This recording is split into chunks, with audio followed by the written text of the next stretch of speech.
Halo, selamat pagi Ibu dosen dan teman-teman. Saya Yulena Abuk dengan NPM 33230002, kelas 4A, Program Studi Pendidikan Biologi Universitas Timur. Pada video ini saya akan menjelaskan teori dari Auguste Comte, yaitu tentang hukum 3 tahap.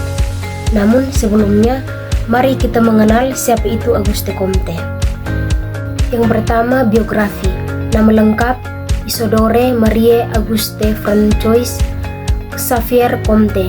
Tempat tanggal lahir Montpellier, Prancis, 19 Januari 1798. Wafat Paris 5 September 1857.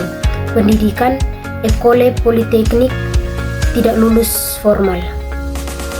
Auguste Comte dikenal sebagai bapak sosiologi dan pendiri filsafat positivisme.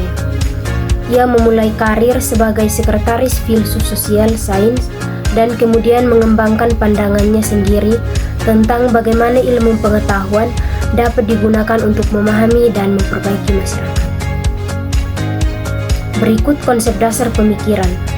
Masyarakat harus dipelajari dengan cara yang sama seperti ilmu alam, menekankan keteraturan, hukum sosial dan metode ilmiah, pendekatan empiris dan observasi nyata. Yang berikut pencapaian utama. Auguste Comte menemukan dan mempopulerkan istilah sosiologi, mengklasifikasikan ilmu pengetahuan, menciptakan teori hukum 3 tahap. Tujuan dari hukum 3 tahap, Comte menyusun teori ini karena ia ingin, yang pertama, menjelaskan evolusi pikiran manusia. Yang kedua, menunjukkan bahwa masyarakat berkembang menuju rasionalitas dan ilmu. Yang ketiga, menjadikan sosiologi sebagai ilmu yang tertinggi karena hanya bisa muncul pada tahap positif. Yang berikut, hukum 3 tahap adalah teori Auguste Comte tentang perkembangan pemikiran manusia dan masyarakat dari masa ke masa. Ia percaya bahwa setiap masyarakat dan individu akan melewati 3 tahap perkembangan intelektual, yaitu yang pertama, tahap teologis. Ciri utama, manusia menjelaskan segala sesuatu melalui kekuatan supernatural atau dewa-dewa. Yang kedua, dunia dianggap dikendalikan oleh makhluk gaib. Yang ketiga, imajinasi dan kepercayaan berperan besar. Subtahap dalam tahap ini, yang pertama, fetisme atau benda mati dianggap hidup seperti pohon punya roh. Yang kedua, politisme, percaya pada banyak dewa. Yang ketiga, monoteisme, percaya hanya satu Tuhan. Kaitannya dalam pendidikan, yaitu yang pertama, pendidikan berfokus pada ajaran agama dan mitologi.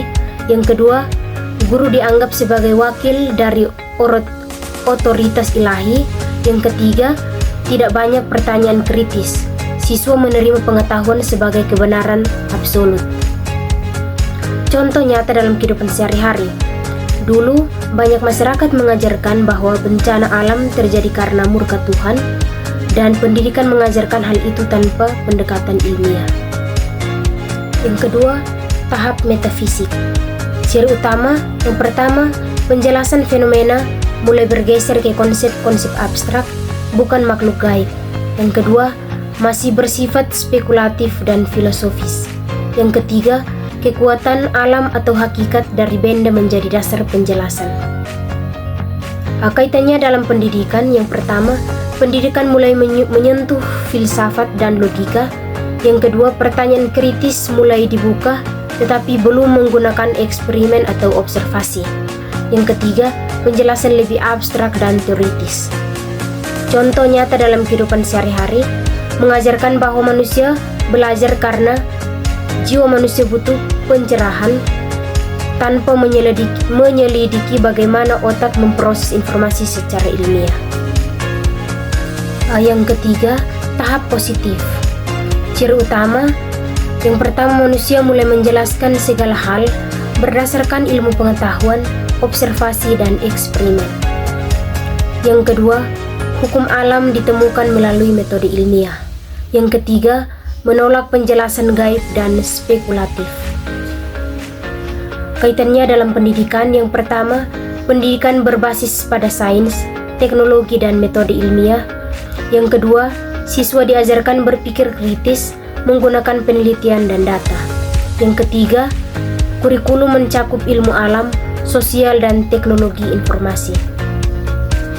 Contoh nyata dalam kehidupan sehari-hari, dalam pelajaran IPA, siswa melakukan eksperimen langsung untuk mengetahui penyebab tumbuhnya jamur, bukan hanya percaya bahwa jamur muncul karena kutukan atau roh hutan. Yang terakhir, kesimpulan. Hukum 3 tahap Auguste Comte menunjukkan evolusi cara berpikir manusia dari irasional ke rasional dan sangat relevan dalam pendidikan modern. Ia mengajak kita untuk meninggalkan kepercayaan buta dan mulai mengembangkan pendidikan berbasis bukti agar siswa menjadi kritis, analitis, dan siap menghadapi dunia nyata. Demikian presentasi singkat dari saya. Sekian dan terima kasih.